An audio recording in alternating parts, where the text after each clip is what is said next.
quit trying. You were too small and you were too young. They tell you the chance is too slim, the world is too big, but you say how come?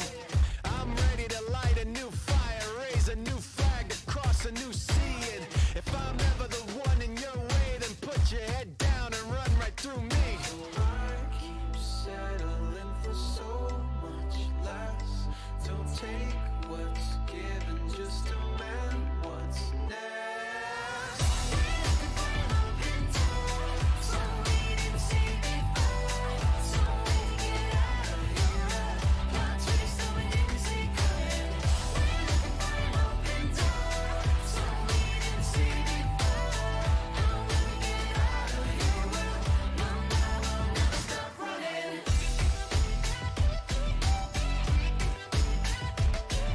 It's something like a shadow in the valley, colossal. Open up your eyes, young one, and be watchful. Behind closed doors, try to write a new gospel. They are not God, they're not even apostles. I come with the dumb drum banging you breathless.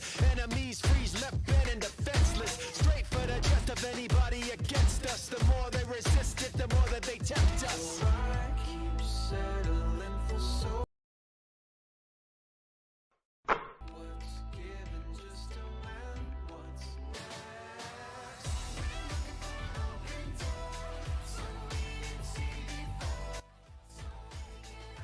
Alright. Short stream, y'all. I gotta get going on some things here, but I want to do this because this is the only stream I'm able to do this week, so I can't do a stream. I think the Bulls play Sunday again. Not able to do a stream then, so that's against the Mavericks, I believe, but not able to do a stream that day, so I'm streaming now. So whenever you watch this, whether you're seeing it live or the VOD, I appreciate it. But I need to talk about this now and get it out of the way quickly, as there's not been much content this week. But Bulls got a win finally. This has been a really rough stretch for the Bulls. They lost their last 3 games and the last 3 games of the road trip. Probably should have won that Kings game, but Bulls ended 2-4 on the road trip. So now you come back home for the next 4 of the 5 games. You need to win this one. No Bradley Beal as well, so the Washington Wizards, they're missing some guys. I mean, no Bradley Beal. I believe also Rui Hachimura was out. So this was a game like you had to win this one.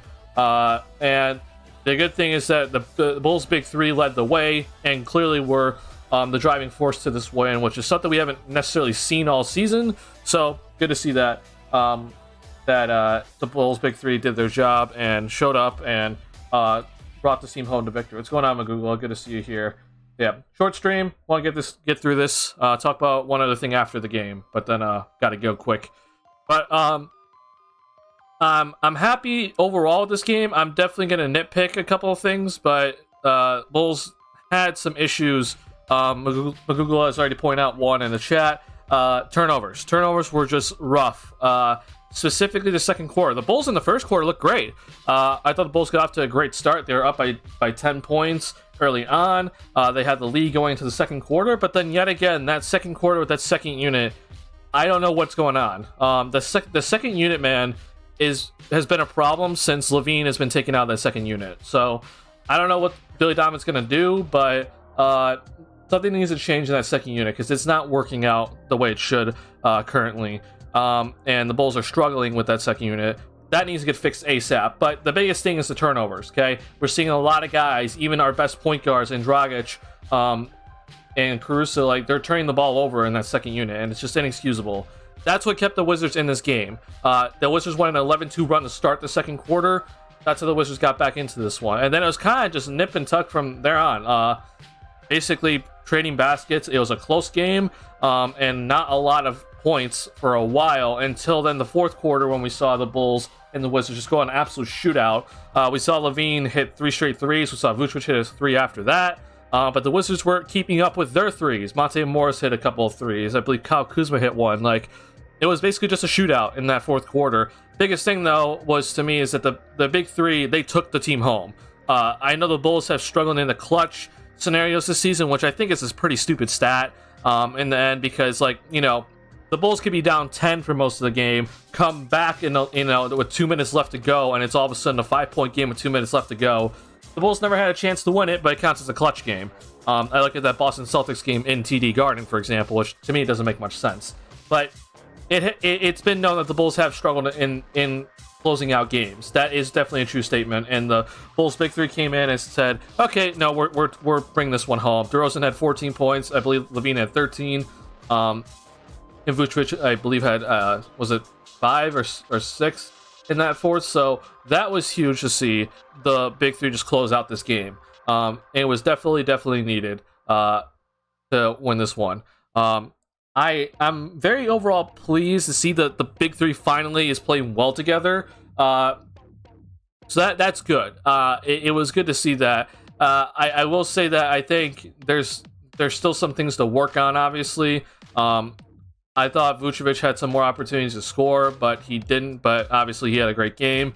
And DeRozan had a really big struggle to start the game. Levine kind of struggled in the third quarter, but I think he's being called for travels that aren't travels, in my opinion. So I don't know what that's about. But it's like no matter what happens in the first 3 quarters, the big three has to show up in the fourth quarter. And that's what they did. So I know they struggled to start the game, specifically DeRozan to start the game. He kind of struggled, but then the big three closed it out in the end. And thank God, because this was, again, a much-needed win. Vooch didn't want anything to do with the last-second free throws. Yeah, definitely. And that was a good play by Vooch. I will say that. He did a good job punching that back to Caruso. But he clearly did not want any part of those free throws. And honestly, good decision, in my opinion. I know Vooch is a very capable free throw shooter, but I want Levine or DeRozan at the free throw line instead of Vooch in those situations. I would trust DeRozan or Levine over Vucevic. So I'm kind of happy he did that. It ended up being the right decision. What's going on, Jigs? Good to see you. So yeah, big three, good job. Caruso had a phenomenal game. 4 steals for Caruso, 9 assists, obviously, but Caruso just was everywhere tonight, and that was awesome to see. I thought Ayo Dosunmu did a great job tonight, and it was in very limited minutes for him. He had a lot of fast break opportunities that he took advantage of very quickly. He's basically a one-man fast break, and you're kind of seeing it, so good job by him coming off the bench. And I thought P. Will had overall a decent game. It's just that we're just still kind of seeing some moments with him, like we saw at the end of that game where he gave up an easy bucket to Porzingis, where it's like, bro, I need a little bit better from you, because he got a chance to close this one out, which Bulls fans have been calling for P. Will to close out games. And I'm like, I think Donovan has actually done a good job with them, and like when to have him close out, when to not have him close out. And he decided to roll with P. Will in this one to close out the game. And he kind of made a mistake at the end, but he definitely had a big rebound on the offensive end to help seal the win. So good and bad, but he just needs to stay a little bit more zoned in, and not make those little simple mistakes. And then, I have no complaints about him. The bench overall was not good in my opinion. Dragic struggled. I thought Drummond, picked up way too many fouls very early. He picked up 4 fouls in a matter of, I think, 6 minutes. So that happened. Derrick Jones Jr. was kind of non-existent, and Kobe had some, he had a big layup on a fast break, but not a lot from the bench tonight. So this was solely just the big three taking the Bulls home. I believe they had 77 points combined between the three of them. They were responsible for a lot of the points, so good job by them. Can't really complain. Not sure how people could have played better in that possession, though. I think, you don't have to foul, but I would have given up that 3 to Porzingis instead of tried to don't let Porzingis score that quickly, because that was too much time. That was too quick of a possession for Washington.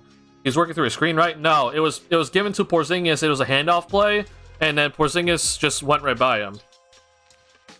Yeah, it was thrown to Porzingis. It was an inbound to Porzingis. They tried to hand it off. No handoff, though. Or I should say, like, over the top lob. And that was just P. Will just letting him go by. In my opinion, you just make sure, like, don't let Porzingis get that easy of a bucket. If Porzingis scored that with, like, a second left, I'm fine with what P. Will did. I just thought that was a little too quick. Yeah. Yeah, Drummond legit picked up 4 fouls in a matter of like 6 minutes. Or maybe it was even less than that. It was ridiculous. I don't know what that was about. And he didn't have a good game. I think it's more Billy for not having Vucin. I would disagree. I think it's actually the right decision because the Bulls want to switch everything with only 8 seconds left. You can't do that with Vooch. And the Bulls were switching everything. 5 fouls in 8. Yeah. So Drummond finished with 5 fouls in 8 minutes, but in that first half, Drummond like picked up like 4 fouls in like 5 minutes. The first half was just rough for him. Like I don't know what was up with Drummond in the first half. It was bad. So yeah, not good by Drummond. Also Tosh Gibson for 3. Yeah, so Gibson hit a 3. To me, like that wasn't too shocking to me because I've seen Gibson hit 3s before. He hit one in his Bulls tenure that was like from the same corner. And that was like his last season with the Bulls. I saw him hit those 3s. So I'm not too shocked by that, but I understand why some Bulls fans might be a little bit shocked. But yeah, I've seen Gibson, like it's been amazing to watch Gibson evolve in his career, because like I remember when Gibson was strictly just defensive, and then there was that year in like the 13-14 season when he like was a legitimate 6-man off the bench. So yeah, Gibson did a good job, basically kind of extending his career as it went on, and he's always one of my favorite Bulls players ever. Unfortunately, you know, his tenure ended pretty stupidly thanks to Garpax. That last posted by Vooch, though, on Kuzma, Stacey was complaining that there was an obvious foul. There was, yes. Kuzma shoved him twice. That was a 2-hand check. That's an immediate foul. Didn't call it. Don't know what the officials were looking at, and honestly, I don't think the officials did a good job in this game. But I'm not gonna complain too hard because they were calling out both ends. That's what I will say. You prefer a bit more physical presence on Porzingis? Yeah, I agree with that. But if you're switching in the the Bulls basically are saying like, hey, you're not getting an open 3-point look off of this possession, right? So you're gonna switch everything and try to keep everything from getting either an easy layup or you're not gonna let them shoot an easy 3-point shot. So you switch everything. Don't give them any sort of gap.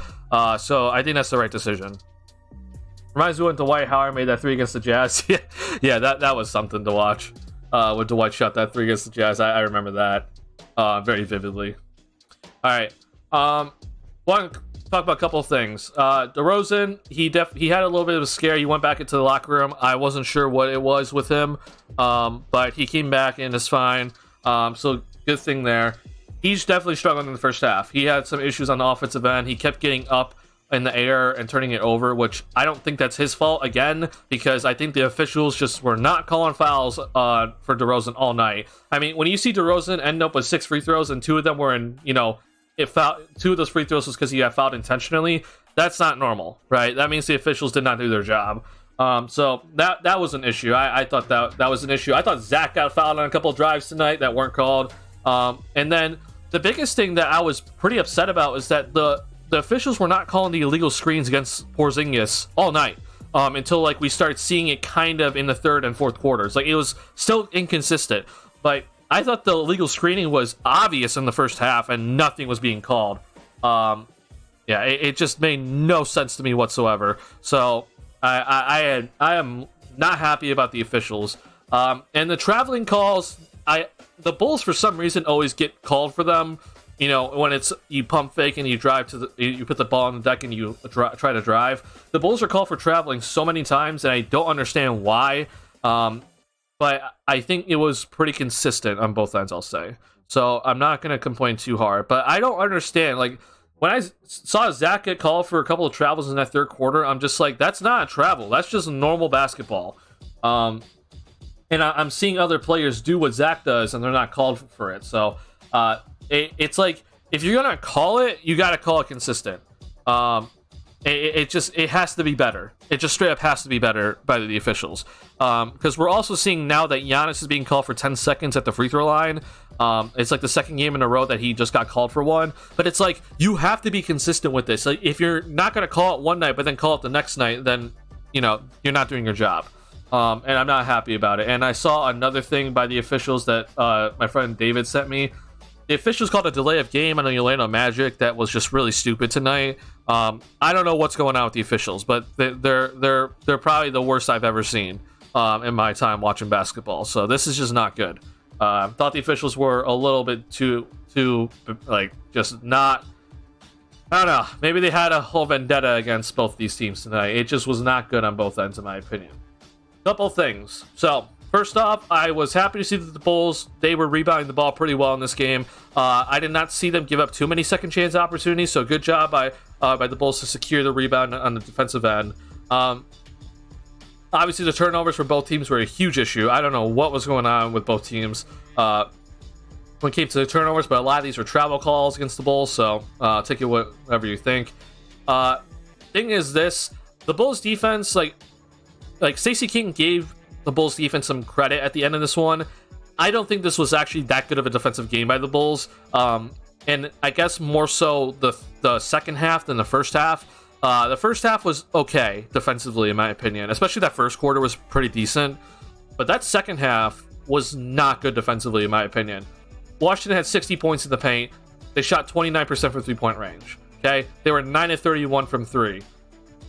That's not good, right? If you're the Bulls, you want them to shoot more of these threes and get less paint opportunities, okay? That needs to get better. We saw too many drives to the rim in that second half that the Bulls gave up. That needs to get cleaned up immediately. So again, you give up 30 plus points in the third and fourth quarters, but in the first and second quarters, give up less than 30 points. So we're aiming for these two quarters instead of what we saw in these quarters. In the end, it looked pretty good. 111 points is a good overall defensive game, but I think the second half defense could have been better. That's just me nitpicking, but I'm going to do that with this team, unfortunately. So, offensively, the Bulls, I think they were struggling, but both teams were struggling, and their offense won in the end. So, good job by the offense to show up tonight, finally. Because, my God, it feels like they've been missing for a little bit. I thought, so I talked about DeRozan. I thought, again, besides the turnovers for Zach, like, I chalk up 3 of these to travels that are questionable. Zach had that great game against the Kings, so it was also good to see him respond with another great game tonight. He had 3 threes in the fourth quarter in a row that helped the Bulls a lot. But the biggest thing for me that I'm noticing with Zach is that he's filling up the stat sheet elsewhere, okay? He is actively searching for rebounds, which is something that I've always complained about with Zach, that he doesn't try to get rebounds, but recently he's been actively getting rebounds, and I'm happy to see that. He's been getting a lot of assists too, which isn't necessarily what I'm looking for, but it's more so that how is his playmaking, and his playmaking has been overall pretty solid recently, so that's a good job by him as well. Assists are just going to come because of that, and then we're seeing him being active on the defensive end. I think his off-ball defense has significantly improved, and his on-ball defense has been something that I've always said has been pretty decent, even though he doesn't get credit for it. But off-ball wise, I think he looks a lot better off-ball, so good job by him. And then last but not least, I want to talk about Vucevic. He finally looked a little bit more like himself. He got some post-up opportunities that I thought he definitely should have gotten, and he took advantage of them. I was really happy to see him look to shoot the ball more when he was open instead of he passing it up, because I thought in that Kings game he was passing up 3-point shots when I'm like, you got to take those threes, man. I don't care if you're shooting poorly on the night, you got to take those threes, and he was taking them tonight. And then obviously on the boards, he looked great. He was also very active tonight with his hands. 2 steals, 2 blocks for him. But he looked pretty good defensively on that. Also 10 of 23 for threes. The Bulls just need to shoot more threes in general. Which again, this is the reason why I keep saying, like, Zach needs to take 8 to 10 per night. And he got to 9 tonight, so that's good. But other guys, they got to start shooting more. Ives got to shoot more. Dragic got to shoot more. Vucevic ideally should shoot more. But we need him inside as well. So it's a lot of the other guys that have to start shooting more. And Zach's hitting his number that I've been wanting him to hit. So can't really do anything about that. Reminds me of the Thunder game where they had 66 points in the paint. Bulls weren't forcing the Thunder to shoot threes. Yeah, it looked very similar to that. And I believe it was actually 68 points in the paint for the Thunder that night. So yeah, it's something that the Bulls need to start working on. But yeah, 70. Never mind. Yeah, it was 70. Also, the free throw disparity. So yeah, the free throw disparity. This is where I'm talking about. I'm like, I don't know what the officials were on tonight. Porzingis got a lot of free throws tonight, and I was like, I don't know if he deserves some of them, but in the end, so be it. I'm not gonna complain too hard about this one. I'm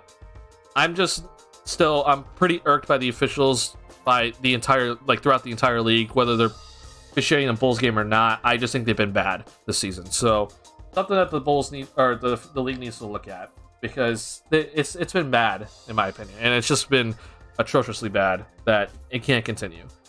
For the Wizards side, Kuzma obviously had a great game. He hit some shots that were just like wild, and also he took some shots that were just like, what are you doing? So that's a Kyle Kuzma game for you. Monte Morris, I thought, had a very underrated game tonight, and he hit some big shots as well. But obviously the big person was Porzingis, and the thing is, it's like, this is where I'm like, the Bulls needed to do better. Porzingis was not hitting threes tonight, okay? He was 0 for 6 from 3-point range. Make him shoot more. He's going to be willing to shoot more. But instead, you allowed him to get inside and use his height against you and get to the free throw line. If you force Porzingis to shoot more threes, this looks a lot better defensively. But instead, you allowed him to get into the paint, which is my only one, like, just kind of my big issue that I had with the Bulls tonight. And then fast break wise for the Bulls, you know, it was okay. I thought the Bulls had some more opportunities they could have taken advantage of. I know Zach had a turnover in the third quarter that was on a fast break opportunity, but I thought the Bulls could have taken a little bit more advantage in the fast break. But overall, still, it's good to see like 13 points. Get to double digits is a good goal for the Bulls in fast break opportunities. So can't complain too much. But I have to say, I'm just happy to see that Zach looks better. I think a lot of people are kind of, they were saying he's cooked, and I'm like, I have to wait 25 games for Zach, because he's coming off knee surgery, wasn't playing 5-on-5, and I've been saying that conditioning is a huge part of this, right? I don't care how good of an athlete you are, or how many years you played in the NBA. If you're not getting that usual condition that you're used to having, it's gonna affect you. I always remember when Steph Curry returned, when the bubble happened, the Warriors weren't invited, right? The Warriors had a horrible record, and so Steph Curry didn't play for like 11 months, right? And he obviously returned from injury before the COVID shutdown happened, but he didn't return to play until the following season. And Steph sucked at the beginning of the season that year. And I just remember everybody was hating on Steph Curry, and I'm like, bro, the dude hasn't played basketball or NBA basketball competition in 11 months. There's going to be an issue conditioning wise. There always is. There's nothing that you can do to replicate in-game stamina. Like, there's nothing you can do. You cannot do anything about it. So when Steph, was struggling, everyone's like, oh, he's washed. He can't carry a team. And then, lo and behold, a couple months later, we're looking at the dude putting up some ridiculous numbers that we've ever seen in a month. It's just something that I think people need to understand. Like, at the end of the day, these guys are human. And when it comes to Zach, like, he didn't have his normal conditioning for a summer. Therefore, he's going to be a little bit farther behind with his conditioning. And I think now we're starting to see, like, he looks a lot better. So, it's just something that with Zach that you have to be patient on. And with Zach, he's officially past the 20-game mark for this season for him. This is the reason why I'm like, we have to be patient with him. Again, that contract, to me, I don't care that it's a max deal. To me, it looks good, because he's not like, it's not like he's having this season and he's age 33. He's in his 20s. So let's just pump the brakes with Zach. I think honestly, the last game against the Kings and this game has been probably the most complete games from Zach that I've ever seen, which is good to see. Yeah, I remember when people were saying Damian Lillard was better than Curry. Yeah, and it's ridiculous because people overreact, right? They're all about what's happening now and not what's been proven before. Conditioning is even more important for people like Zach and Steph, where they need a fast first step to be complete. Yeah, that's definitely true. And also for Zach, here's the thing: Zach relies a lot on his in his fast break opportunities, right? So if he's not 100% on his fast break, like, he may get to the rim, but he may not have the conditioning to finish at the rim, right? So it's just, you have to just be patient with Zach. I said it, if Zach was continuing this horrible stretch of play and we're in January, then I'm like, okay, now we need to have this conversation. But I said, we'll give it 25 games with him, and I think he's going to start looking like himself again. And he's looked like Zach LaVine the past 2 games. So I wasn't panicking too much, and I'm still not going to panic, even though his numbers still don't look amazing still. But yeah, let's just give it even a little bit more time before we can officially say like, oh, now we need to see if Zach's like 100%. And we're seeing bursts, right? We're seeing these little bursts now of where Zach looks like Zach. And now I'm just waiting for like an entire game of it from him. And so yeah, I'm looking forward to it, because this is kind of where I'm like, yeah, this is where I think Zach is going to look a lot like himself, which was mid to late December. And we're right in the middle of December. So I'm happy to see this, because it just, Bulls fans, man, they're some of the stupidest fans ever. Not calling you guys stupid. I'm trying to make like a community here that is like about being educated on like little nuances of the game. And I've seen just so many Bulls fans overreacting on Twitter. And I know it's something that sports fans all do, but some of the stuff that Bulls fans have said, man, I'm just lost. I think it's actually a good transition to my last thing I'm going to do for this stream, which is going to be something that's going to be related to Twitter. And I think it's important to point out here. So, Bulls are 10-14, okay? They've struggled to start out. Yes, they're kind of underachieving. I said that the Bulls just kind of need to stay around 500 to start the season. According to Basketball Reference, they've had the hardest record to start the year. Okay. Hardest schedule to start the season. So I just said Bulls need to tread water. Now, to me, they've dipped a little bit below water. I would like this to only be like a 2-game difference between being 500 and not. But it's okay at the end of the day. So we're 2.5 games out of 5th, right? We're 3 games out of 4th. So Bulls have some ground to make up, and they can definitely make it up in the next couple of games here, because we're facing against opponents that are 500 or worse. But what's been brought to my attention is something that I'm just like, I'm being mind-boggled with this sort of stuff here. Okay, so this tweet came out today by Bulls Central YouTube. By the way, I'm shouting them out on my own stream. Okay, this is my own stream, and I'm saying go follow this YouTube channel. But I'm also gonna call them out. Okay, this is something that I might even make a video on, because I think it's actually so important to talk about with this game. Oh, sorry, I'm missing messages that I've seen. Pat okay the whole game. He became really passive at the end. Just ended up passing the ball back to DeMar, that one offensive possession. I think Pat's all right. There were definitely some moments where I'm like, he should have shot the 3 ball, but I can't complain too hard this game, because he had some good aggressive dunks in that first half. He could definitely be a little bit more aggressive in the end of the games, but overall, I think it's a pretty good game by Pat. I would like to see people attempt like double-digit field goal attempts. I think we all would, but that's not his nature, right? So I'm willing to give this a little bit more time with P. Will. I'm not gonna start going off on him already. I think we just have to be a little bit more patient with him in terms of him trying to figure out his shot selections. What's his go-to move, right? He's averaging 7.4 to 10-ish, right?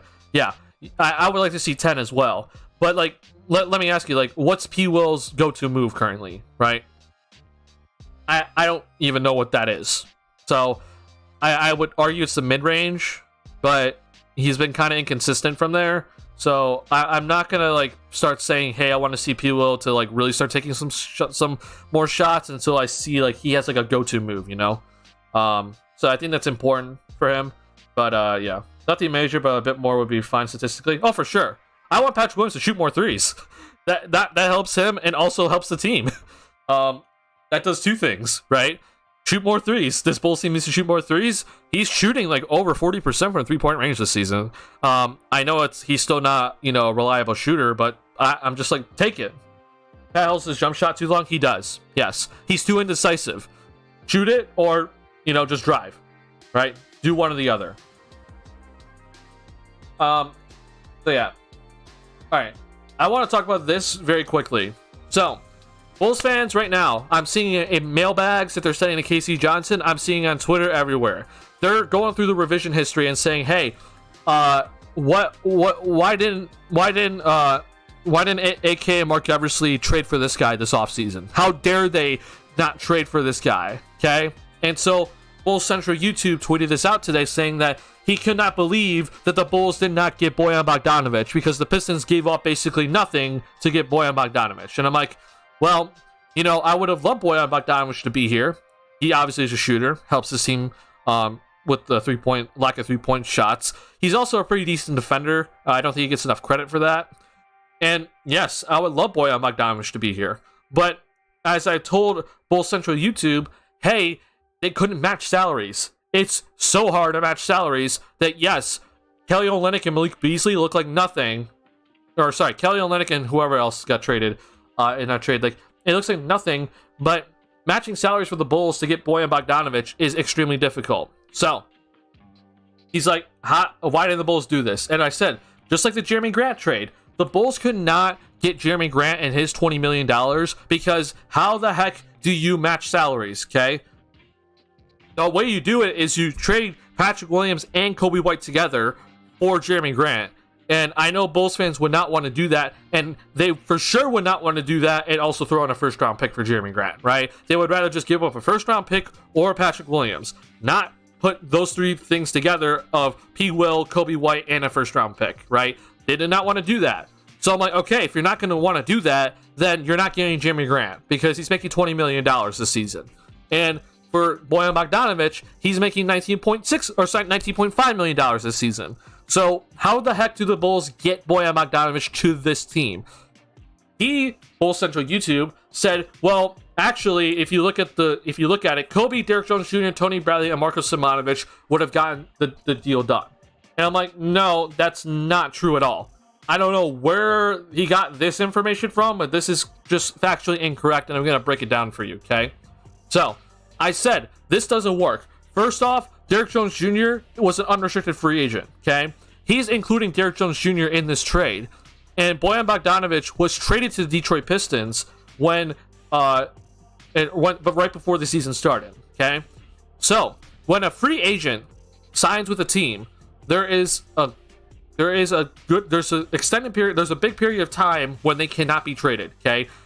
They legally cannot be traded according to the CBA rules, okay? And for Derrick Jones Jr., for example, he's not allowed to be traded until I believe it's January 15th. Correct me if I'm wrong, but I believe that the date is January 15th. I know that's a date for Zach LaVine as well. So, just saying, Bulls can't trade Zach LaVine until January 15th, and I believe that's the same with Derrick Jones Jr. But either way, you're not allowed to trade a free agent that you just signed, even if you just re-signed him, until whatever date it is. I believe it's January 15th, okay? So, I'm saying, look, Derrick Jones Jr. being a free agent and re-signing does not mean that the Bulls can trade him. So, first up, this already nullifies this deal that Bulls Central YouTube has decided to draw up, okay? His money's off the books. Doesn't work, okay? And also, if this were to happen, Derrick Jones Jr. would have to agree to a sign-and trade to Utah. I said Detroit in this, but as you see, I meant Utah. So, the odds of that happening is pretty slim, right? Why would Derrick Jones Jr. want to go to Utah, right? So, and not only that, the Utah Jazz would have to want Derrick Jones Jr. if we're doing a sign-and trade. But Derrick Jones Jr. re-signed with the team, so that's gone. A sign-and trade's off the books. You can't do a sign-and trade anymore. So he says that the salaries don't have to match up 100%. It's within 80%. And when Bojan was traded, Derrick Jones Jr. was signed by the Bulls, so he wouldn't have a choice. But as I just told you guys, it doesn't matter that the Bulls had Derrick Jones Jr. back on their roster. It's the fact that, hey, you just re-signed Derrick Jones Jr. He was just a free agent. Therefore, you're not allowed to trade him until January 15th. So, again, don't know what this guy's saying.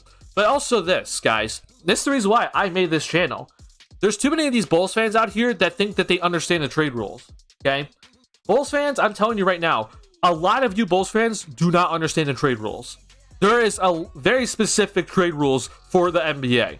And this right here, I think it's a 2K made up rule that the salaries have to be within 80% of each other.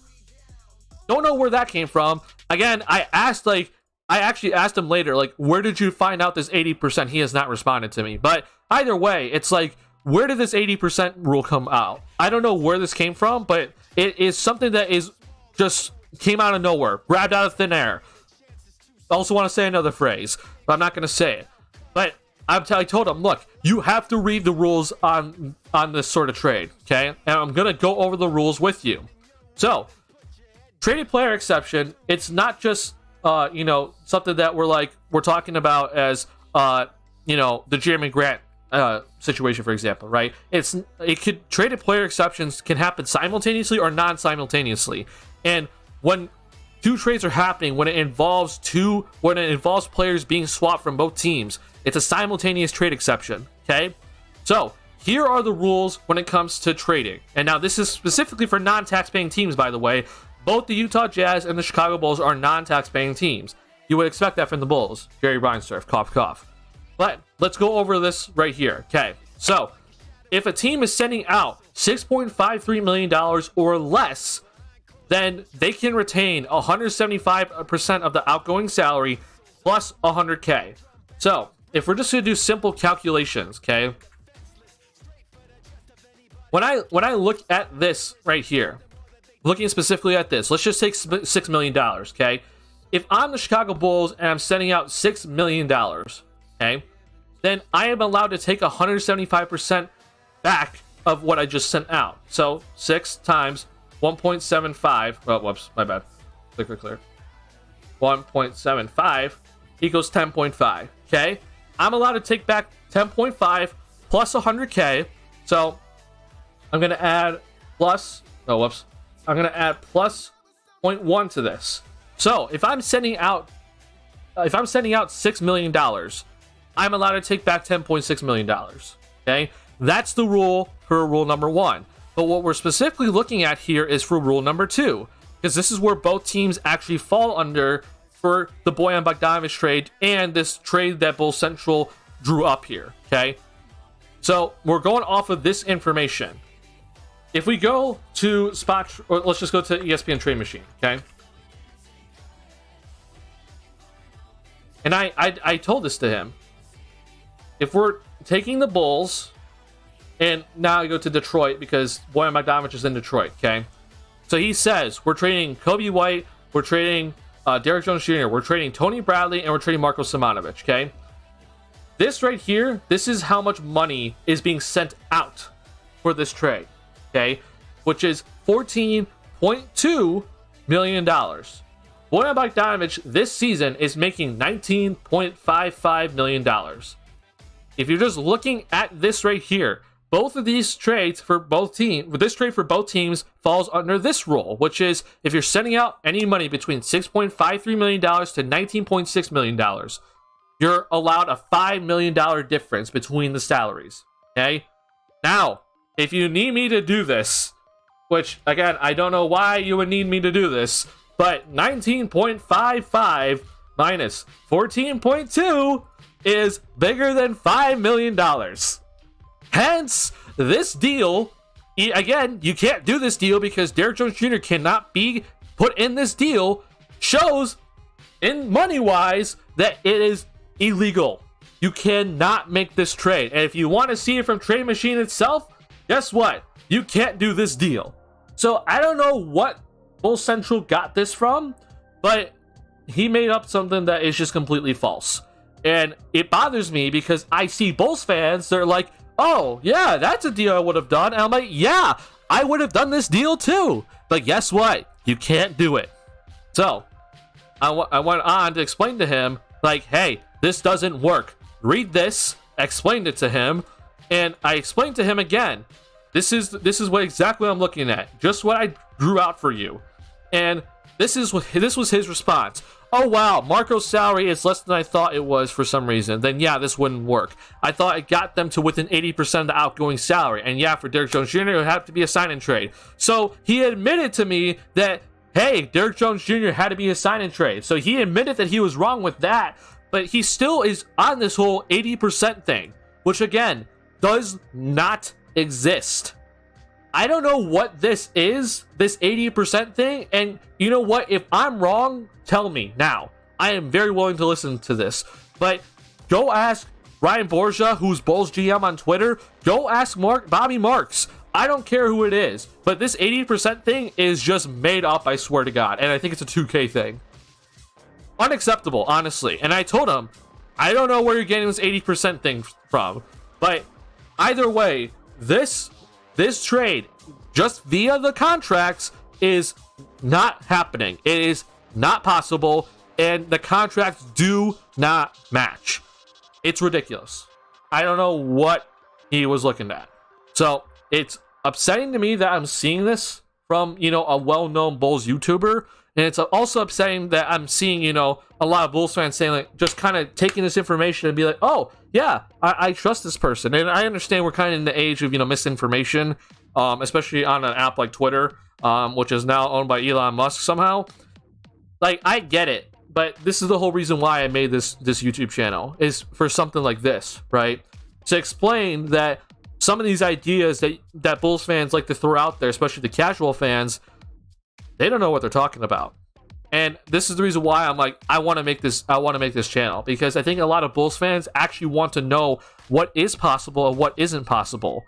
This right here, this trade that Bull Central threw out and saying that supposedly it can work with his 80% thing, and then saying that also it doesn't work with his 80% thing. Well, I'm here to tell you that according to the NBA rules, the NBA CBA rules, this is not possible. Even if Derrick Jones Jr. was allowed to be traded, which he's not allowed to be traded, by the way. So it just bothers me. Sorry for the whole, lesson or teaching lesson by me, but this is the reason why I want to build this community. This is the reason why I want to do these sort of, do these sort of videos or do these sort of streams, is to explain or to tell you, like, this doesn't work, right? Or explain that, hey, this does work, right? It just bothers me that I'm seeing so many Bulls fans that are like, oh yeah, sure, that's something that we should have done 100%. Like, 53 likes. Now this person, Salem, and I like what he says. He says that this puts the Bulls over the tax, and it does for sure. But as I said earlier, this trade that Bulls Central decided to draw up, not possible. It's just straight up impossible to do. Don't know what it's all about, but it is what it is. Now, when I was looking at this, I'm like, okay, how do the Bulls get Bojan Bogdanovic? If you want to know, you'd have to throw in either Javonte Green or Ayo Dosunmu, and then the trade is successful. Do you do this? Who knows? But just to say, like, this whole other trade that Bulls Central drew up doesn't work, right? So if you want to do this trade, so be it. I'm not here to stop you. I'm here to tell you it's actually possible. Does Utah do this trade though? Probably not. I don't see it. It's insightful list. Yeah, honestly, the trading thing is way over my head. I've never spoken on it. Yeah, and here's the thing. I want people that feel like they can't speak about it to start speaking about it. I want them to feel like comfortable being like, oh yeah, I know what I'm talking about with this sort of stuff, because this actually gets the fan base to like that next level, right? Because we see it all the time on Twitter, right? That we're just like, oh, this Bulls fan's like, why didn't we trade for this person? Or hey, we should have done this trade, right? And I'm like, okay, we can talk about this, but at the end of the day, there is too many things that you're just completely ignoring, right? How about we start actively looking at some of these things and be like, does this work or not? Let's go over the rules, and then we can actually have some bigger conversations than just straight up, why didn't the Bulls do this? Or I'm pissed that the Bulls missed out on this person, right? Good job explaining this, because I would have probably fell for it too. Like I said, I can't be a GM because I don't understand this. Yeah, and I understand a lot of Bulls fans don't understand this too. And listen, I'm not saying I'm a salary cap expert or a trade expert or a rules expert, but I'm definitely one of those people that I think know more about the rules than the average fan. And I'm even gonna direct you to somebody that I think is even better with this. Okay, Bulls GM. Just if you look up the Bulls GM on Twitter, this is Ryan Borgia. He does a phenomenal job when it comes to this sort of stuff. He knows everything, all the rules. He has it all down. He has, if I'm not mistaken, like he has like something like this for this season, right? He has all the salaries laid out. He has everything that you ever would need, right? He's the best guy to go to. So if you want to ask somebody about a trade, you can definitely come to me and I'll tell you if it's possible or not. But I'd also go to this guy, Ryan Borgia, on Twitter. Here's the link to his account. Like this is a guy that I think is phenomenal with the work that he does and does not get enough credit. So go ask him for any sort of trade ideas as well, or maybe it's even a salary cap question, right? I also, one of the things that I did on this channel was I made a YouTube video about Ayo Dosunmu and his contract situation. Okay, and I made this during the off season because a lot of Bulls fans have been saying, well, the Bulls should be signing or be looking to sign Ayo Dosunmu to an extension, which I'm here to tell you, hey, one, the Bulls can't sign Ayo Dosunmu to extension, but number two, this is how the Bulls are going to re-sign him, even though they don't have his full bird rights. Okay, and I think it's important for Bulls fans to understand this sort of stuff, because a lot of Bulls fans have kind of already chalked up that Ayo Dosunmu is going to be gone because he's going to be a restricted free agent, but the Bulls don't have bird rights to him. But I'm here to tell you in this video, so go watch it, that there's a way for the Bulls to re-sign him, and it's called a Gilbert Arenas provision. I break it down in this video. Go check it out. So if you want a link to this one right here, when it comes in the off season for the Bulls, check it out in this link as well. Hold on, I'm seeing some more chat here. I watch Bulls Central too, but it's more for the emotional side of Bulls content. Oh, for sure. And let me tell you, I think Bulls Central YouTube does a good job. I really do. But I also don't want, someone like in his position to start saying to Bulls fans that the Bulls could have done this, right? I think that's something that shouldn't happen, right? Let's see. Lakers fans are worse. Oh, for sure. Lakers fans don't know what they're talking about. Hey, how you doing? Now, can the Bulls make a trade for Jay Crowder? What would you trade? So yeah, Jay Crowder is definitely an interesting thing. First off, I would not do the trade right now for Jay Crowder. I don't know what's up with him. I don't know how good mentally he is, because he's saying some stuff on Twitter that looks very odd in my opinion. So I recommend Spot Track for most of these trades. By the way, each trade machine is not 100% accurate all the time. There's other trade machines out there that aren't 100% accurate. Spot Track is also not 100% accurate, but I think they do a pretty good job overall. So if we're looking at let me pull up the Phoenix Suns as well.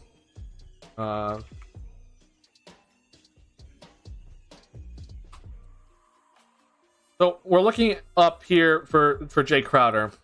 He's making $10 million this season. So again, if you want the rules, go look up Hoops Rumor and look up Trade Exception. You'll get all the rules. Okay. So if you're the Bulls, you're probably going to be falling under this thing right here again. This very rule where both teams are setting out between $6.53 million and $10 million. Now, if you're the Bulls, ideally you could just send out Kobe White right now to Phoenix. Where is Jay Crowder? This here. And you need Kobe White. Okay. Right. This overall would work, but the Bulls would be in the tax. Right. So the Bulls could do this from this rule, but you're going to see from here that this is an invalid trade. Therefore, the rules change. This would put the Bulls over the tax, and I personally would not do this. Like, why would you go over the tax just a little bit just to get Jay Crowder here?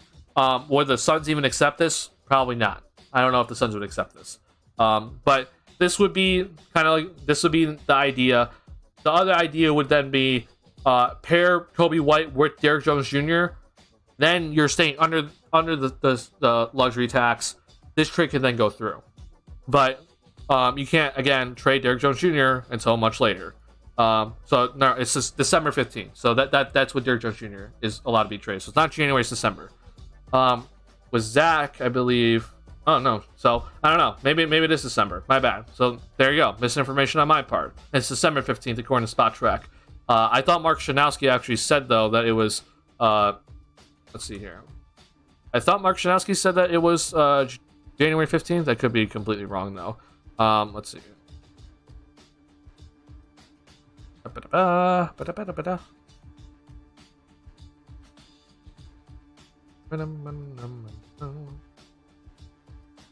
know Mark Shanowski responded to MK Hoops with something. Maybe he actually took that back. But let's see here. Oh. Damn, cool. I guess that just doesn't exist.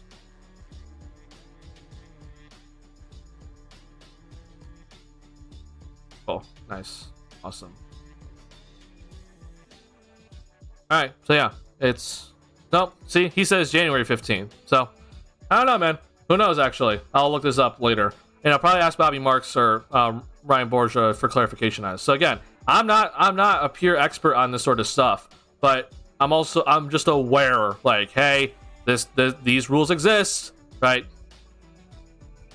How much of those rumors, including DeMar and Vooch to the Lakers? I'm seeing a lot of these trade proposals all over. I don't know what's good or bad anymore. So I personally do not think there's any sort of like backing of these rumors. Okay, first off, it came out from the Lakers, by the way. Like, the Lakers clearly released that information. I'm sure they're having discussions about DeRozan and Vucevic, but guess what? Nothing matters until they actually call the Bulls front office. And I don't see the Bulls trading Nikola Vucevic to the Lakers, and I really don't see the Bulls trading Vucevic or DeRozan to the Lakers. So I don't think that there's anything to be said about these rumors. In my opinion, I just think honestly that it was Lakers content that was being thrown out there, released by the Lakers, and because it's the Lakers, it's news. I understand the Bulls are struggling. I get it, and I've been saying that the Bulls need to make changes, which could be trading Vooch or DeRozan, but I am not trading Vooch and DeRozan for Russell Westbrook. Okay, that's not something I'm doing. I don't care if I'm getting 2 first-round picks in return. That's not something I'm doing. I'm trading Vooch and DeRozan for something more than just two first-round picks that are way down the line and Russell Westbrook.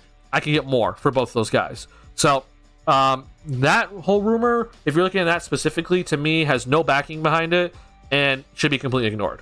That's just my opinion. But send me other ones if you see it. I haven't looked too much about this whole Lakers and Bulls stuff because I think it's just complete, utter, just nonsense, and people are just throwing it out there just to have content. But tell me what other people are saying. Like, what are some other trade proposals that people are throwing out there? Because I'm going to talk about a trade proposal that I want to happen, which is Cam Reddish is being benched now in New York, and I think the Bulls can go out and get him, like, ideally, without actually giving up anything, or not a first round pick, I should say, and nothing too significant either. So go ahead and throw those out for me if you can, Jigs. I appreciate that a lot. Is Jay Crowder still getting paid even though he is choosing not to play? I don't know how much he's getting paid, but either way, his salary is still gonna his salary cap hit is still gonna be in effect. So he may not be getting all of his salary. He may be getting fined from the team, but that doesn't mean that his salary cap hit is gonna decrease. It's still gonna stay the same when it comes to this sort of stuff.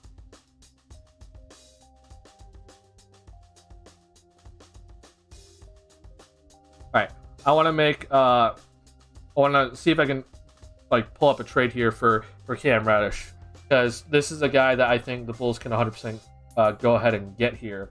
So Cam Reddish, like, automatically, I'm looking at this, I'm like, oh, hey, Bulls can easily do a simple trade here. So Derrick Jones Jr. is making $3.2 million. Let's just see if that works out for the Bulls. So again, 3.2 times 1.75 gets you to 5.6, which I think that already... No, that doesn't actually. So the Bulls are not able to just send out only Derrick Jones Jr. For Cam Reddish. But let's see here. You know, I honestly think you could just kind of throw on anybody.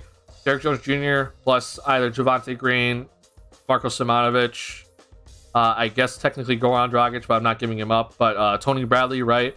Throw those these two players out there. Can't do it obviously because the trade restrictions on Derrick Jones Jr. right now. But you throw out, you know, Derrick Jones Jr. and Tony Bradley, but then you include some second round picks. You might have yourself a deal, because the Knicks gave up a first round pick to get Cam Reddish. They're benching him, right? It's like, okay, well, if you're benching him, then you clearly don't value him. So maybe a second gets it done at the end of the day. Who knows? And a guy like Derrick Jones Jr. might kind of fit into the Tibbs system. So I don't know what... It doesn't sound pretty. And I know, like, we were just discussing, like, Cam Reddish was just playing a bunch of minutes, and he just was. Like, the dude was just a part of a significant part of the rotation, and all of a sudden he's just being benched by Tibbs. So they clearly don't value him. Cam Reddish's team is trying to get him traded. The Bulls need 3-point shooting. They also need forward length. This is a guy that I'm like, hey, go get him, because if you can go get him, you get his bird rights, and then you're able to re-sign him. I'm not taking a chance of trying to get him in the offseason because the Bulls probably don't have cap space anyway. And there's no way that the Knicks are just going to be like, oh, yeah, we're just going to let you go for nothing. It's going to be like a sign and trade deal probably for the Knicks. So I would trade for him now because I think his value is the lowest. And $5.9 million for Cam Reddish, yeah, I'm doing it now because that's a very simple trade to draw up.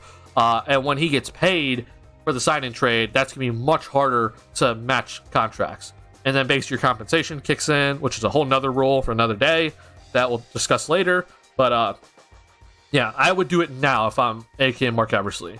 I don't know exactly what the Knicks want. I'm gonna probably actually talk to some Knicks fans about this to see, like, you know, how what would they really want? What does the team need?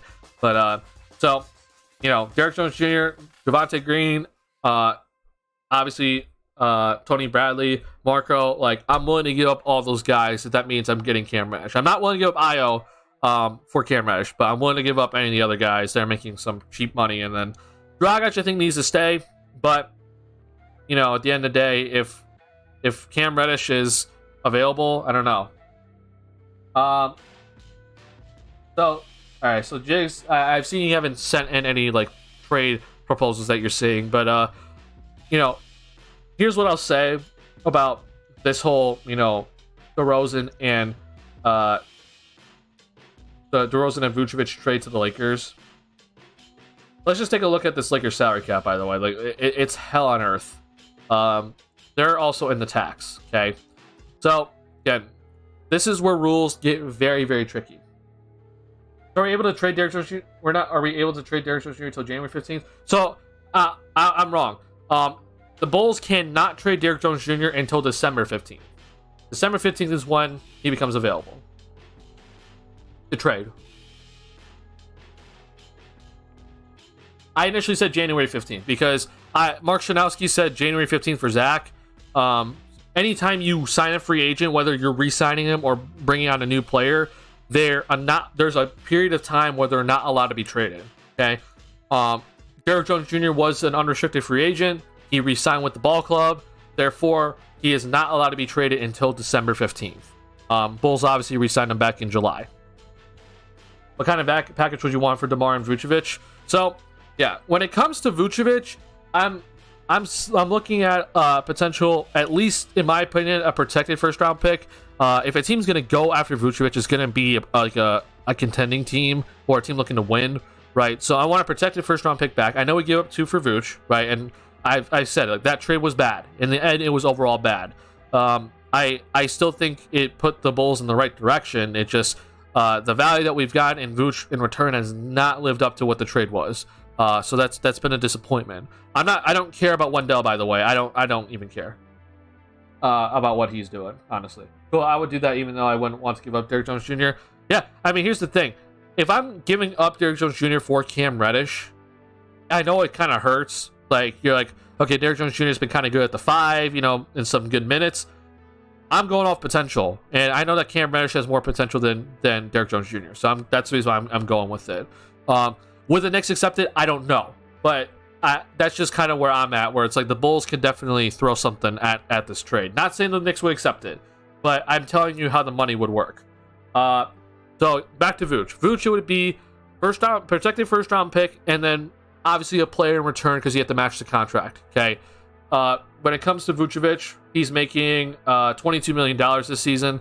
So if the Bulls are sending out $22 million, the most that they can get in return, so we're going off this rule right here, okay, 22 times 1.25, and you add 100K to that, the Bulls can get $27.6 million in return. So, you know, it doesn't have to be that much, right? But you're still looking at the Bulls getting a pretty decent chunk of money in return for Vucevic, which, in my opinion, is either going to be like an okay player that is probably a little bit overpaid, or it's going to be, you know, two players kind of combined together to match up the salaries. And that's going to be for some team that is looking to win, which I don't know, right? I honestly don't know who that team would be. But that's what I'm looking for, right? Would I want some young player, right? Definitely. I for sure would want a young player, but I don't think that's a guarantee right now with Vooch, right? I think I'm getting at least a protected first-round pick out of him, but I don't know if I'm going to get a young asset from trading Vucevic. Now, when it comes to DeMar DeRozan, he's extremely enticing for a lot of teams. So they're going to have to be willing to give up. Would you give up the Portland pick for Cam? That's something I think about. Right now, my initial answer is no. But I'll think about that. That's definitely interesting. Knicks would accept that, by the way. They definitely would. My initial answer is no. I think we could potentially get away with just giving him some seconds. But I might revisit that. Don't put that in stone yet. I might revisit that. But okay, back to Vooch. I don't know which team that this would be that would want him. I don't necessarily see Sacramento wanting him, and that's like kind of, you know, that's just kind of me thinking like maybe Sacramento just kind of wants to make a deal. So yeah, I don't know anything out west. When it comes to east, limited options again. New York is actually, I feel like, kind of an option in this sort of scenario. And if the Bulls are trading with New York, that'd be interesting. But I don't know. So that's kind of where it's like with Vooch, I'm not expecting much in return. But with DeRozan, this is where things get interesting, is because DeRozan is on. First off, DeRozan is under contract for next season, so that already makes him more valuable. But number two, whoever trades for DeRozan, they get his bird rights. So there's a reason why you want to trade for him instead of actually waiting for free agency. You want his bird rights, right? So I'm expecting if we're trading DeMar DeRozan, I would get in return at least 2 first-round picks plus however you fill up the salaries, right? And I'm expecting at least one young player, maybe not, you know, obviously like first round, like, you know, top lottery first round type player, but someone that is kind of first round potential, and then a veteran that's going to fill in the rest of his salary. So, you know, $27.3 million, that's a lot of money you got to take in for another team. So it's gonna require them to send out a good chunk of money in return. So yeah, I don't know. That's gonna be really interesting to watch, to see, you know, what exactly teams are looking to give up. But in my opinion, at least in terms of picks, DeRozan gets you at least 2. Vucevic, I think, gets you 1. And maybe I'm overvaluing Vooch, right? Maybe I am, but I think Vucevic in the end, because he's going to a contender, he gets you a first round pick. For DeRozan, I'm expecting 2 if we're trading him. I don't see that happening, though. I don't see really a DeRozan trade down the horizon. But a Vooch trade, I think, is very possible right now because he's about to be unrestricted free agent. Lonzo plus protected first-round pick for Evan Fournier and Cam. Next, looking to win this year, and in that trade, Bulls get 3-point shooting and Cam. Well, next, get a good point guard potentially that they really need to run the offense. Next, would get a Fournier contract as well. So if I'm the Knicks, I'm not accepting that because I have Jalen Brunson. I don't know how that would work out because I have a point guard already. I've always said that Lonzo's a 2, so maybe they value him there. But I think they're kind of all in on Quentin Grimes and RJ Barrett, so I just don't see where Lonzo fits. So I don't know about that one. What about Washington Wizards for a DeMar trade? I personally don't see it happening, but all right, let's just run through that. Actually, let's see if I can figure out a DeMar trade for Washington. Actually, Jalen Brunson's more of a scorer, though, isn't he? Yeah, but he's playing point, though. And my point is that while Jalen's playing point, they have Quentin Grimes and RJ Barrett at the 2 and 3. So it's like, where do you put Lonzo in between those guys, right?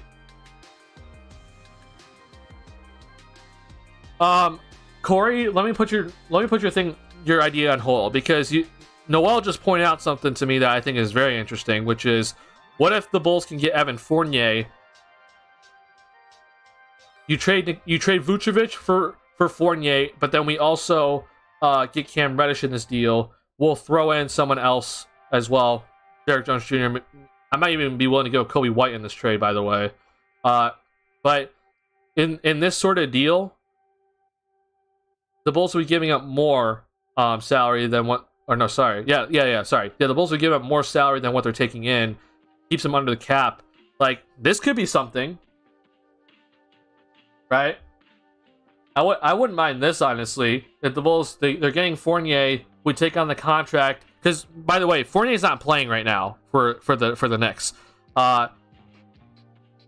So, if I'm doing this, right, the Knicks are trying to get off Fournier's contract. You send in Cam Reddish, and then you also have to send in a pick in return as well. This is something I definitely can see happening. Yeah. He'll play center for us if we trade Vucevic. Drummond. Yeah. The Bulls would have to make another move, by the way. I don't want Andre Drummond playing 30-plus minutes. But it would be Drummond playing. Or starting at center. He'd probably get around 25 to 26 minutes per night. And then, yeah. I think a contender would provide us more for Vuce. Yeah, potentially. Yeah. I saw that Fournier name, and I'm like, oh, Fournier. Oh, shit. Sorry. I saw Fournier's name, and I'm like, oh, wait, Fournier's making money. He's making $18 million. I can match up that money with Vucevic, right? Because Vucevic's making 22, and then we get Cam Reddish, right? Let's just say we take out Kobe White, by the way. This trade still works if we take out Kobe White's contract. And Knicks throw on a first-round pick because they're trading two players that they don't want to even play. Yeah. Golden State Warriors. I don't think Golden State's interested in Vooch personally, but I'm willing to go through it. So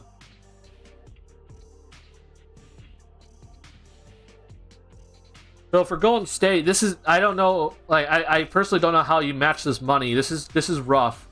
So I know a lot of Bulls fans are kind of like, oh, James Wiseman, he's interesting.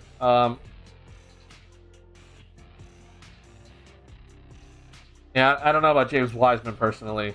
So for this sort of trade, right? So if we're trading Vooch, that means the opposing team. Let's see here. This is gonna be tough here because this isn't a lot of, because Warriors are over the tax, so they're a little bit more hindered with their money. Where's the tax bracket?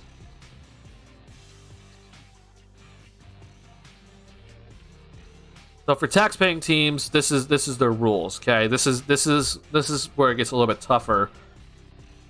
So Wiseman. So even this does not work, right? That's $12 million. So you're basically $10 million off. Yeah, I mean, with the Warriors, I just think it's tough contractually. I just don't see it happening. It'd have to involve a third team.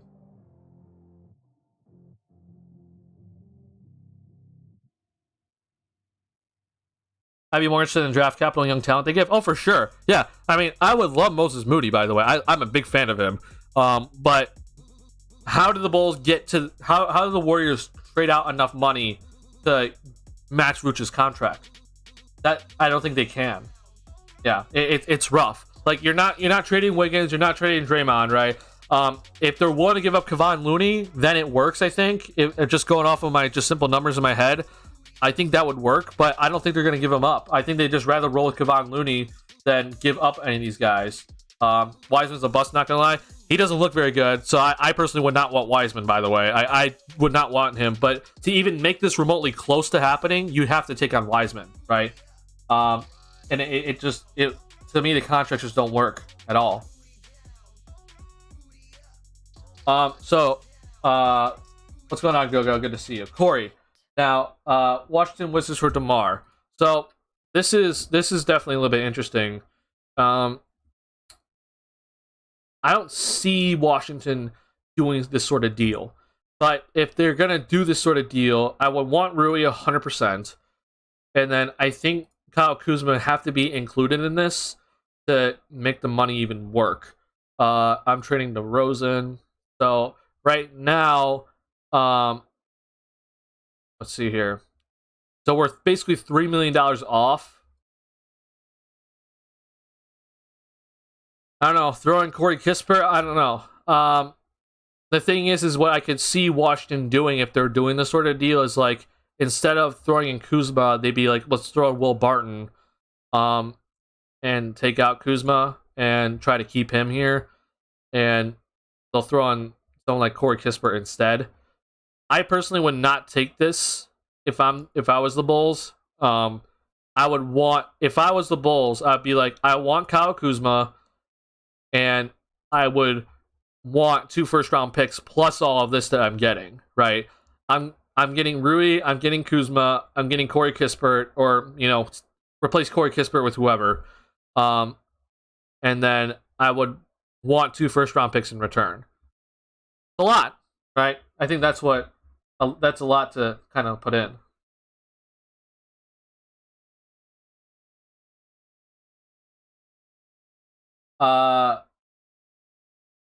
Sorry, hold on, I'm going off Noel's. Oh, you're talking about Wiseman, Noel. Okay, yeah, got it. Maybe he'd be better. I just think Wiseman looks broken right now, and he's going down to the G League and stuff. Like, I don't know, man. I'm concerned about Wiseman, so I personally would not like Alex. If the Bulls trade Alex Caruso for James Wiseman, I'd probably be upset right now at this point. Like, I don't trust him.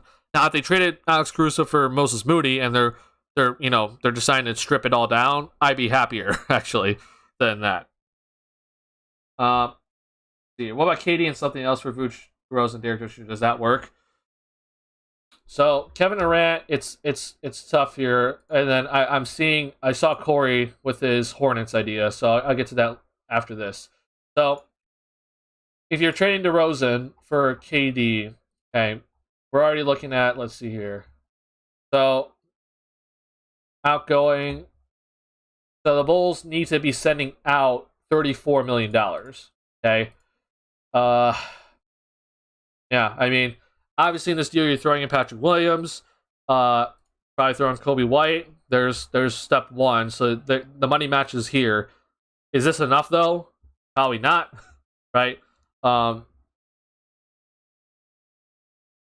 probably throwing Dalen Terry as well. Yeah, and maybe the Nets are like, we'll give you Seth Curry also. Bulls give up all their picks, traded all their young assets. We'll throw in Marco if you want him to. There's your money. This is how the money would work. It would be Kevin Durant, Seth Curry, and then this, or even take out Seth out of this deal. So if we're going off of Vooch, so if you're saying if you don't want to put in, if we're gonna go DeRozan and Vooch, the money works right off the bat. But why would the Nets take this deal? Right? There's no reason for them to take this deal. Even the Bulls throw in all the first round picks, right? The Nets would want P. Will, which again, this deal still works. And then I would throw in Dalen Terry too, throw in Kobe White, right? So this is where this gets tricky, because then it's I think the Nets are bringing in too much money. So that's just why I'm like, I want to go like Seth Curry, or like, throw in who's making cheap money. Maybe Yuta Watanabe would do it. I have to actually double check this, but allowable incoming. Yeah, this would put the team in a rough spot, because now we got one team working with the tax, one team not working with the tax, and there's different rules going on in here. So yeah, because right here the Nets, they're bringing in too much money. They're $2 million over. So throw in a minimum contract, I think that actually works out. So let's throw Daron Sharp for now. This was what that deal would be, right? It's a lot. It's a lot of moving pieces, and this is the reason why I think it's so tough for the Bulls to even do such a KD trade. But again, it'd be obviously it's one of DeRozan or Levine, right? Maybe you throw on Vooch, but it'd be Patrick Williams, Kobe White, Dalen Terry, and every first round pick the Bulls have. That's what it would be. It's not an amazing offer, right? It just straight up isn't. So it's rough. I can see DeMar to the Hornets. I personally do not see DeMar going to the Hornets. I'll go through with you, Corey, and then I'm going to get to Go-Go's about Max Strus. But so DeMar DeRozan going to the Hornets is extremely rough. I don't know why the Hornets would do this. So if I'm AK, I'm like, okay, first off, I want PJ Washington in this deal immediately. You're obviously not getting LaMelo. You're not getting any, like, you know, some of their like blue chip guys that they have, which is very few. So I want PJ Washington immediately. I would also want Jalen McDaniels in this trade. So there's that. And then to kind of match all the salaries together, it's either going to be Terry Rozier or Kelly Oubre, right? Terry Rozier gets this immediately. Gets his deal done immediately. If you take away Terry Rozier, you add in Kelly Oubre, they still need to make up here about $4 million-ish. So book night, that would be your trade. But from the Bulls, that I'm asking for 2 first-round picks and also for what I'm getting in return here. I'm not taking this straight up, but this will be the money. Yeah. And then last but not least, Go-Go. I like Max Strus' idea you mentioned before, like his shooting. Yeah, I think Max Strus would help the Bulls tremendously. He's also a pretty decent defender. Also the Paul guy. I go to the Paul. So would love for him to be here. By the way, Miami Heat, like I said at the beginning of the season, I think Miami's going to struggle, and they've struggled, right? You're seeing why they're struggling. They have an aging Kyle Lowry on their team. You know, Jimmy looks great. Bam looks good. Tyler Hero's finally back from injury and looking good. But the rest of the pieces don't look amazing. They lost PJ Tucker. So, you know, I wouldn't be shocked if Miami's all of a sudden selling at the deadline this season. That doesn't mean they're hitting the reset button. That just means that they're selling. So a guy like Max Strus, I believe, is not making that much money, if I'm remembering correctly. Let's see here. Yep, it's minimum contract. So this is rough here.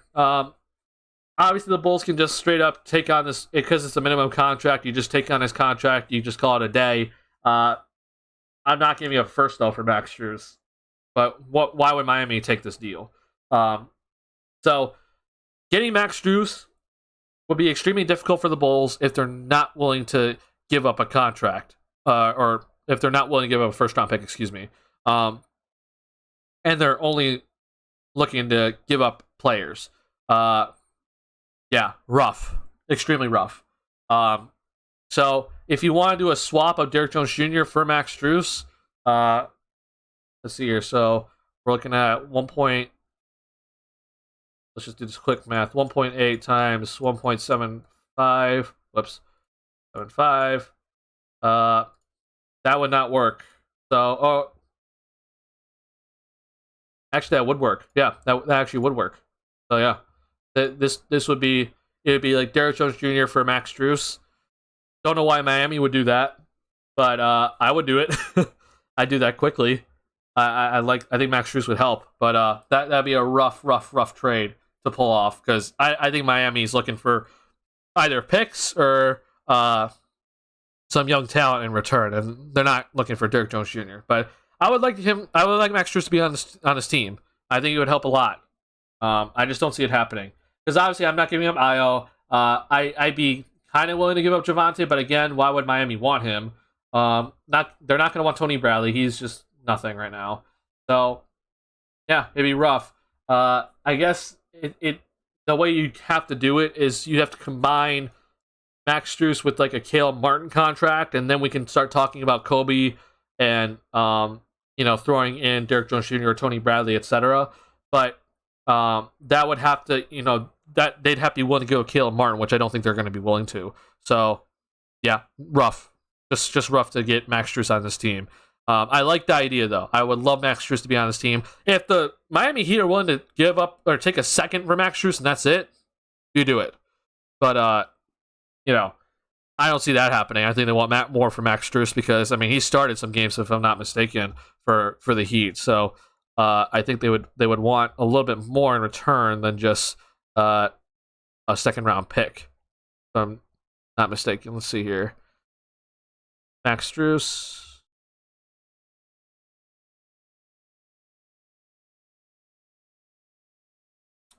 Let me just go back to this. Sorry. Players. Professional. Oh, I can't see how many games started, really?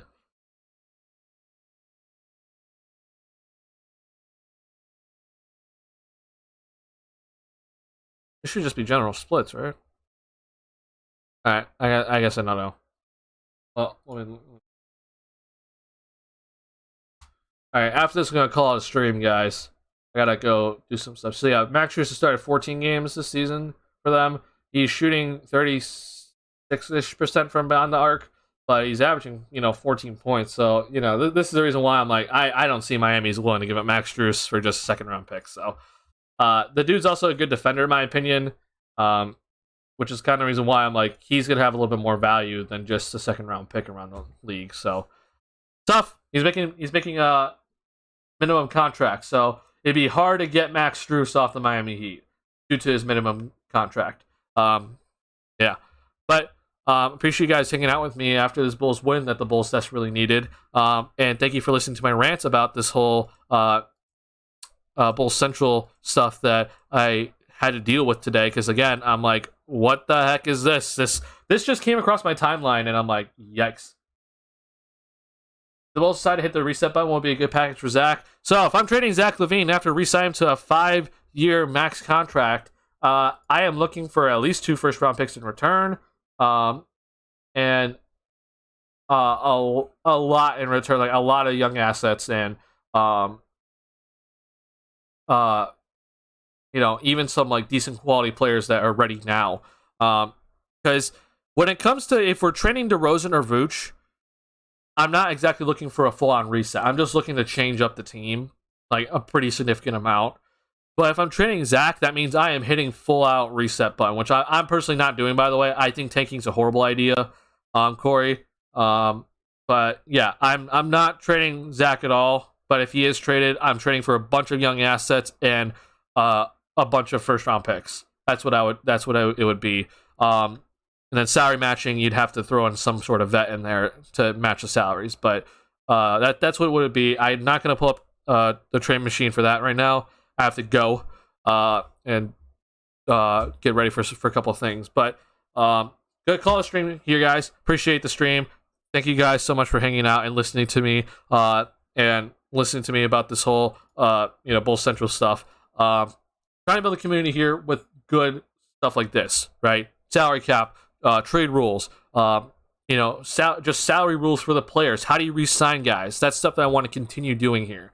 And I think it's important for Bulls fans to also understand all these things as well. But that's good to do for me, guys. I appreciate you guys a lot. If you have not already, hit that like on the stream. And if you're new to the channel, I'd appreciate it if you hit the subscribe button. I'm trying to get to 1,000 subscribers. It's been a little bit of a rough stretch here recently, but please hit that subscribe button. Please, please, please subscribe. It helps out the channel a lot.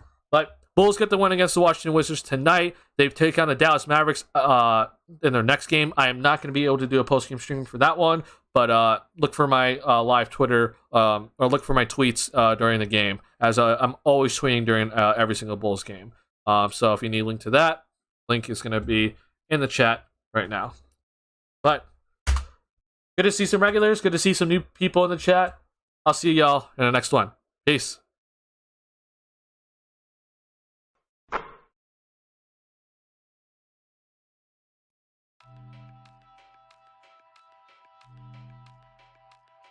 Yeah, they tell you that you should quit trying. You were too small and you were too young. They tell you the chance is too slim, the world is too big, but you say how come? I'm ready to light a new fire, raise a new flag across a new sea. And if I'm ever the one in your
us.